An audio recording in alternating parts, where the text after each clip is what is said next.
Hello बच्चों, welcome back to my YouTube channel Maths Plaza. तो बच्चों, आज मैं इस वीडियो में Bihar board class 9 Hindi chapter 10 जिसका नाम है निबंध। यहाँ पर जो है चैप्टर का नाम है निबंध और इसके लेखक है जगदीश नारायण चौबे। जगदीश नारायण चौबे। जैसे एक होता है कविता, कहानी, निबंध, एकांकी, ठीक है ना।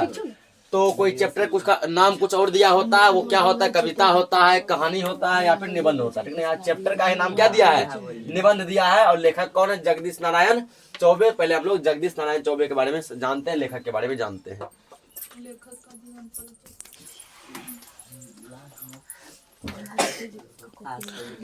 तो क्या लेखक का जीवन परिचय, ठीक है, लेखक के बारे में जानेंगे। तो जगदीश नारायण चौबे का जन्म 1939 में पटना में हुआ था। पटना में एक जगह है जिसका नाम है मोर पिकॉक, ठीक ना। ये पिकॉक वाला मोर नहीं है। तो उसी जगह पे इसका क्या हुआ था, जन्म हुआ था। जिसका एक्यूरेट डेट नहीं दिया गया, बस ईयर दिया गया। ईयर क्या दिया, 1939, ठीक ना। यहाँ हम लोग लिख लेंगे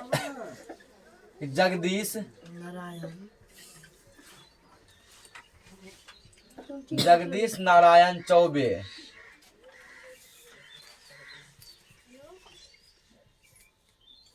का जन्म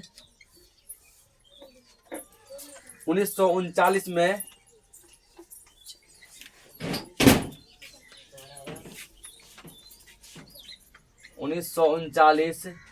में मोर, ये क्या है, जगह का नाम है, पटना में हुआ था। पटना क्या है, जिला है, ठीक है ना। पटना क्या है, जिला है, जो कि बिहार की राजधानी भी है। इनके पिता का नाम पंडित, ठीक ना, पंडित अरिमर्दन चौबे एवं माता का नाम श्रीमती देवपति था, देवपति देवी, ठीक ना। पिताजी का नाम क्या था, अरिमर्दन चौबे, और माता जी का नाम क्या था, देवपति देवी। तो लिख लो ये भी, जगदीश नारायण चौबे के जगदीश नारायण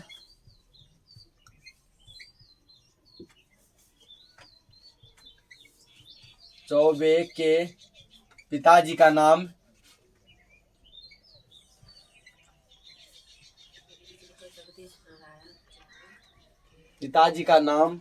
क्या था, पंडित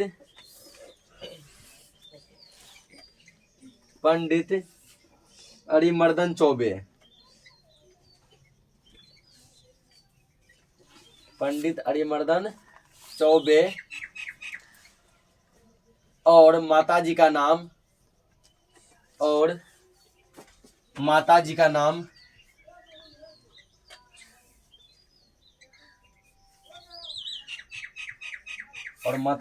क्या था, माताजी का नाम है श्रीमती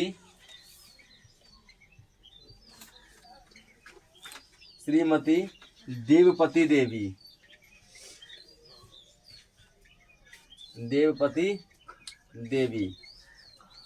जगदीश नारायण चौबे के पिताजी का नाम पंडित अरिमर्दन चौबे और माताजी का नाम श्रीमती देवपति देवी था। यहाँ 2 पॉइंट बनता है, एक पिता का अलग, एक माता का अलग, ठीक है। दोनों एक में जोड़ दिए हैं ताकि माता पिता एक बार में याद रहेगा, ठीक है ना। आगे देखो, इसकी शिक्षा दीक्षा गांव और पटना में हुई।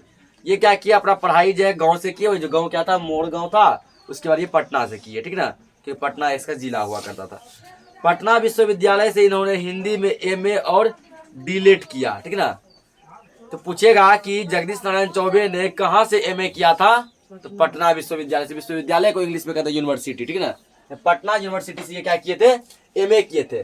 किस विषय में किए थे, तो हिंदी में। किसमें किए थे, हिंदी में। एमए का मतलब होता है पीजी, ठीक है। एमए मतलब क्या हुआ, पीजी, यानी ये पीजी किए थे, हिंदी में पीजी। देखो, पटना विश्वविद्यालय से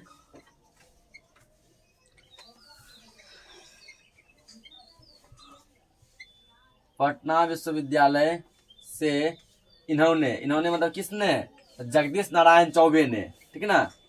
जगदीश नारायण चौबे ने इन्होंने हिंदी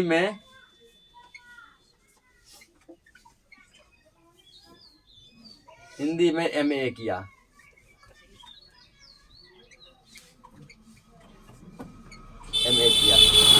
पूछ सकता है जगदीश नारायण चौबे ने किस विषय से एमए किया था?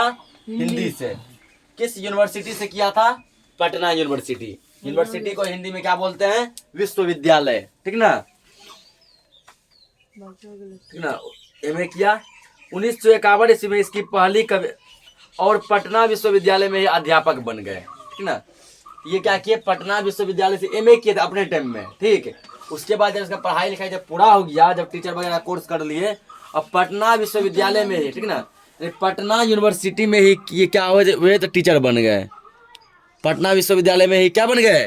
टीचर। यानी जहां से पढ़ाई किए वहीं से कि ये अध्यापक बन गए, टीचर बन गए। ठीक ना। तो 1951 ईस्वी में इसकी पहली कविता राष्ट्रवाणी प्रकाशित हुई थी। तो पूछ सकता है कि जगदीश नारायण चौबे की पहली कविता किसमें प्रकाशित हुई थी? राष्ट्रवाणी में। किसमें प्रकाशित हुई थी? राष्ट्रवाणी में। कब प्रकाशित हुई थी? 1951 में। ये लिख लो।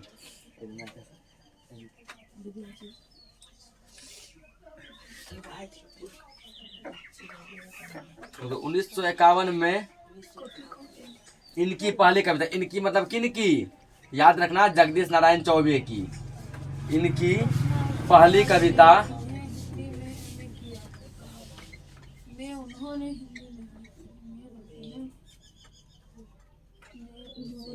1951 में इनकी पहली कविता राष्ट्रवाणी में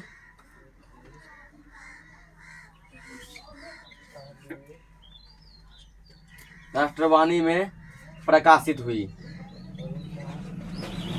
पूछेगा अगर इसको सदस्य पूछेगा कि जगदीश नारायण चौबे की पहली कविता कब प्रकाशित हुई थी? 1951 में। किसमें प्रकाशित हुई थी? राष्ट्रवाणी में। या तो ईस्वी पूछेगा या इसका नाम पूछेगा। आगे दिया है 1953 में इसका पहला कविता संग्रह एकाकी प्रकाशित हुआ। ठीक ना। उसको क्या दिया है? 1953 ईस्वी में इसका पहला कविता संग्रह, उस कविता संग्रह क्या नाम था? एकाकी। क्या नाम था? एकाकी। ये प्रकाशित हुआ था। तो लिख लेंगे ये भी। पांचवा पॉइंट, 1953 में 2 साल के बाद 1953 में इनका पहला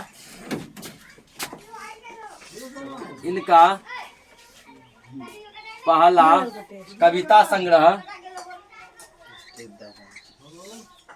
इनका पहला कविता संग्रह, तो पहला कविता संग्रह का नाम है एकाकी। पहला कविता संग्रह था जो 1953 में प्रकाशित हुआ, तो उसका क्या नाम है? एकाकी प्रकाशित हुआ।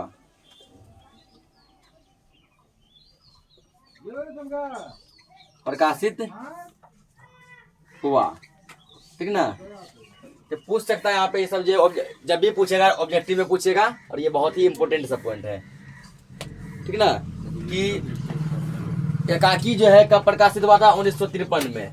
ये क्या था? पहला कविता संग्रह था। पहला कविता संग्रह था।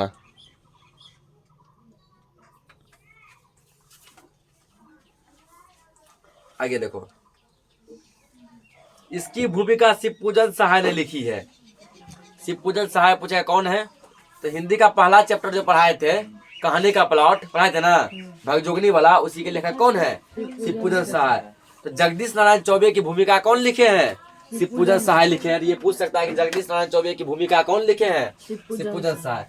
या शिवपूजन सहाय ने किसकी भूमिका लिखे हैं? तो जगदीश नारायण चौबे की। जगदीश नारायण चौबे की। यहाँ लिखो, शिवपूजन सहाय ने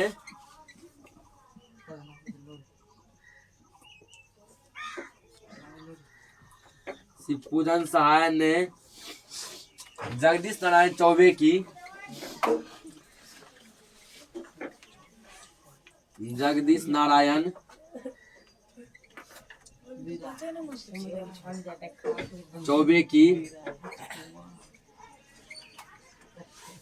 भूमिका लिखी।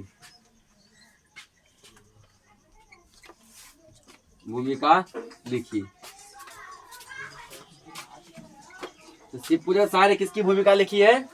जगदीश नारायण चौबे की। जगदीश नारायण चौबे की भूमिका किसने लिखी है? शिवपूजन सहाय ने। इनकी दूसरी कविता पुस्तक गीतकार की भूमिका राष्ट्र कवि रामधारी सिंह दिनकर ने लिखी है, ठीक है ना। इसका दूसरा जो कविता था, इसका दूसरा कविता पुस्तक जिसका नाम था गीतकार, क्या नाम था? गीतकार। उसका भूमिका कौन लिखे हैं? रामधारी सिंह दिनकर। रामधारी सिंह दिनकर कौन है? हमारे भारत के राष्ट्र कवि है रामधारी सिंह दिनकर। 1962 ईस्वी में इन्हें बिहार राष्ट्र भाषा परिषद का उदयीमान साहित्यकार पुरस्कार मिला था, ठीक ना। पूछेगा 1962 में इसको कौन से पुरस्कार मिला था? तो उदयीमान साहित्यकार पुरस्कार, ये लिख लो।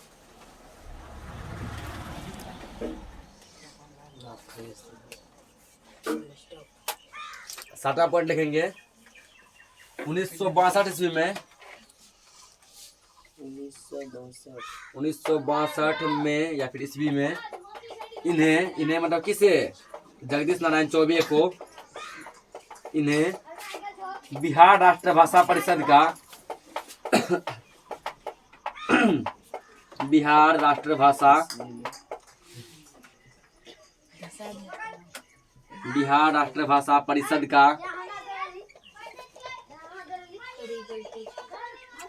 परिषद का उदयीमान साहित्यकार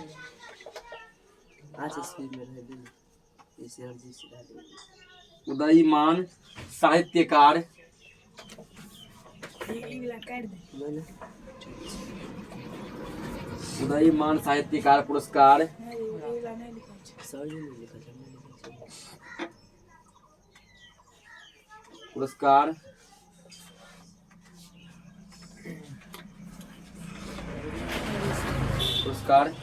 मिला था।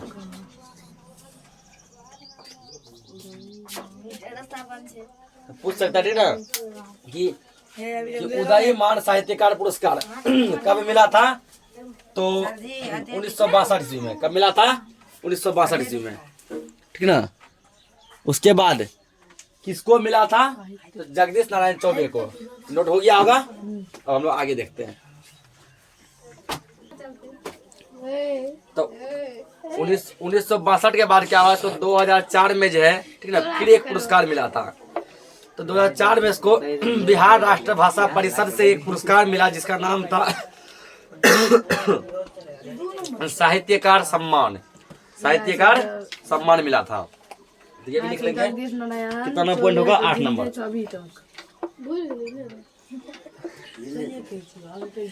2004 में 2004 में क्या बिहार राष्ट्र भाषा परिषद से बिहार राष्ट्र भाषा परिषद से 2004 में इन्हें मतलब किसे? तो जगदीश नारायण चौबे को इन्हें साहित्यकार सम्मान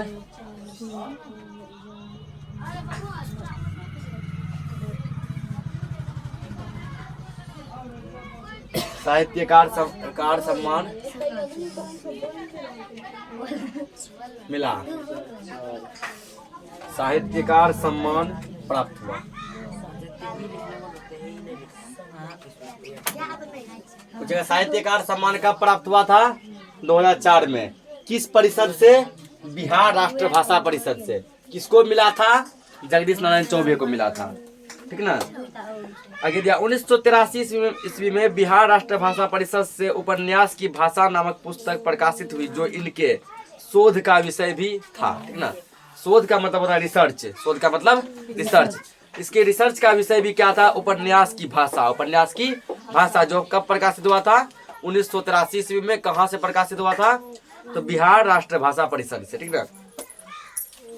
इनके 2 व्यंग संग्रह भी प्रकाशित हो चुके हैं। तारीफ के पुल, दूसरा है देखो जग बौराना, ठीक ना। ये लिखेंगे 9 नंबर। जगदीश नारायण चौधरी के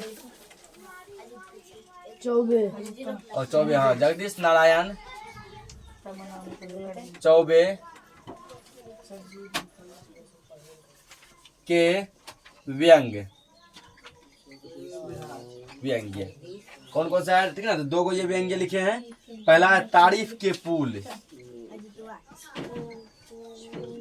तारीफ के पुल कोमा। और दूसरा है इसका तारीफ का दूसरा, देखो जग बौराना। जगदीश नारायण चौबे के बाद तारीख का तारीफ के पुल। अगला देखो जग बौराना।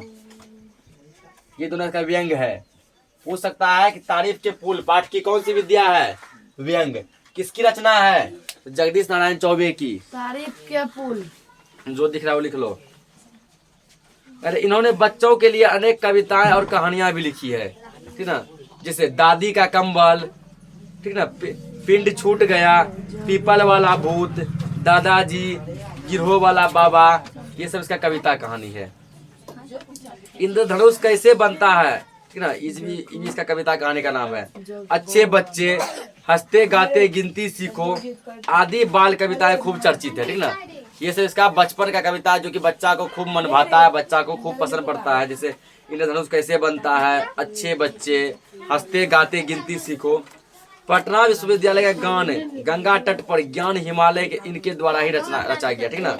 पटना विश्वविद्यालय का गान जो है गंगा तट पर ज्ञान हिमालय, गंगा तट पर ज्ञान हिमालय, ये पटना यूनिवर्सिटी का क्या है, गान है। ये किसके द्वारा रचा गया है, तो ये जगदीश नारायण चौबे के द्वारा ही रचा गया है, ठीक ना। तो हिंदी जगत में जगदीश नारायण चौबे की पहचान एक सधे हुए गद्यकार की है, ठीक ना। पूछ सकता है कि इसकी पहचान किस रूप में है, तो गद्यकार के रूप में है। तो ये भी लिख लो कि हिंदी जगत में हिंदी जगत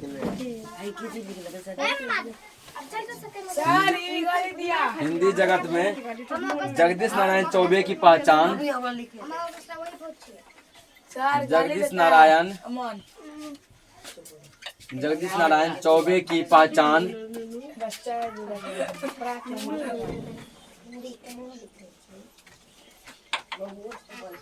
चौबे की पहचान एक सधे हुए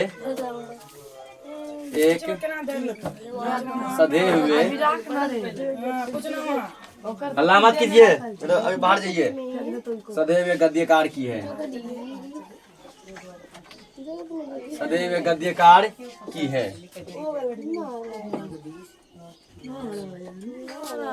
पूछा जा सकता है, ठीक ना, कि हिंदी के दुनिया में जगदीश नारायण चौबे की पहचान किस रूप में है, गद्यकार के रूप में है। किस रूप में है, गद्यकार के रूप में है।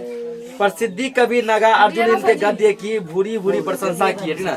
एक कवि है नागा अर्जुन जो इसके गद्य की बहुत ज्यादा प्रशंसा किए हैं। प्रस्तुत पाठ निबंध में भी उनके काटदार गद्य के नमूने भरे पड़े हैं। ये जो निबंध जो हम लोग पढ़ने वाले हैं इसमें इसके गद्य के बारे में पूरा दिया गया है। यहाँ संकलित पाठ एक सारग्राही अनुभव समृद्ध शिक्षक साहित्यकार की स्वदेशी रचना है, ठीक ना, जिसमें लालित्य और प्रयोजन दोनों ही के गुण पर्याप्त हैं। यह पाठ छात्रों में निबंध लिखने का हुनर तो विकसित करेगी ही, साथ ही उनकी रचनात्मक के विकास में भी सहायक होगा। यह जो पाठ पढ़ेंगे हम लोग, ठीक ना, इससे स्टूडेंट क्या होगा, तो निबंध लिखने को सीखेगा, निबंध लिखने को सीखेगा। तो ये निबंध जो है बच्चों को क्या करेगी, ठीक ना, तो निबंध लिखने में सहायता प्रदान करेगी। उसके बाद जो है उनकी रचनाओं का विकास करेगी। अब हम लोग समझते हैं निबंध। देखो आगे अब क्या पाठ में से, ठीक ना, अब हम लोग ये पाठ समझते हैं। पाठ का नाम क्या है, निबंध। तो दिया यहाँ पे जैसे कहानी का सारांश, निबंध जगदीश चंद्र, ना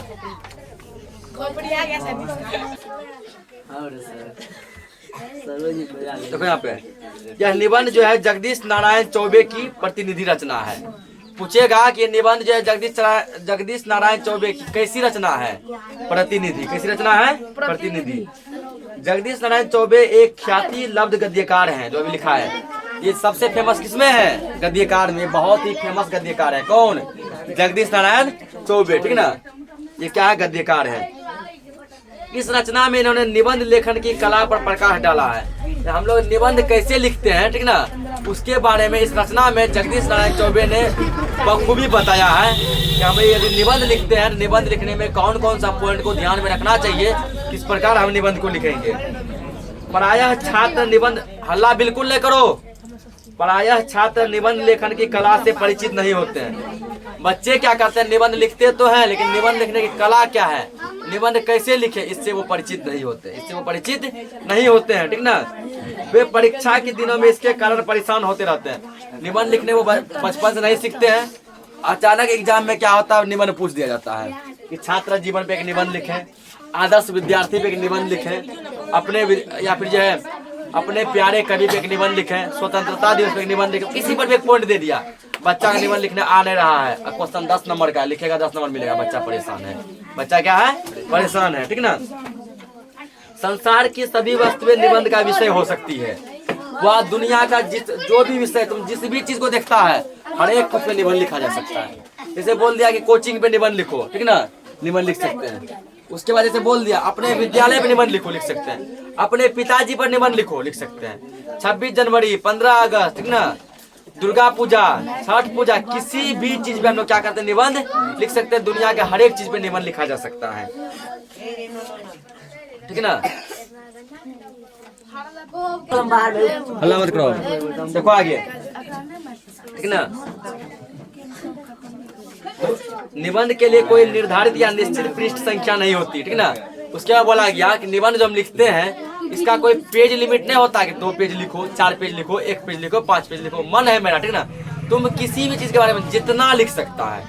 जैसे कोई एक पॉइंट दे दिया कि आदर्श विद्यार्थी निबंध लिखना, तुम उसके बारे में जितना सोच सकता है, जितना लिख सकता है, ठीक ना। निबंध का कोई सीमा नहीं, कोई लिमिट नहीं है।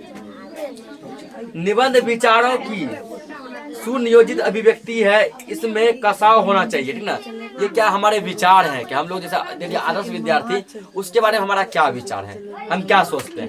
दे दिया सरस्वती पूजा, उसके बारे में हमारा क्या विचार है, हम क्या क्या सोचते हैं, कब कब बनाते हैं, ये सब उसमें लिखा जा सकता है, ठीक ना। इसमें निरंतर प्रवाह का ध्यान रखना चाहिए। किसका ध्यान रखना चाहिए, निरंतर प्रवाह का ध्यान रखना चाहिए।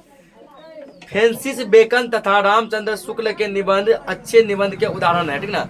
उसका 2 यहाँ निबंधकार का नाम दिया गया, एक है रामचंद्र शुक्ल, ये बहुत अच्छा निबंध लिखते हैं। एक है फ्रांसिस बेकन, फ्रांसिस बेकन, ये भी लेखक का नाम है, ये भी क्या करते हैं, बहुत अच्छा निबंध लिखते हैं, बहुत अच्छा निबंधकार है ये।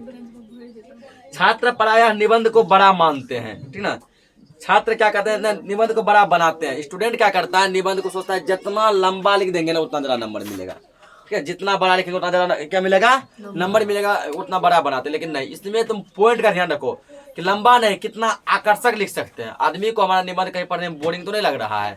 मान लो 10 पेज लिख दिए, 2 पेज पढ़े नींद आने लगा, वैसा निबंध कोई काम करे। निबंध ऐसा लिखो आदमी 2 पेज में तुमको आंख लगे कि निबंधकार बहुत बढ़िया है, बोरिंग नहीं लगे। छोटा लिखो, अट्रैक्टिव लिखो, आकर्षक लिखो, ठीक ना। इसमें उनकी अज्ञानता या स्पर्धा का भाव रहता है।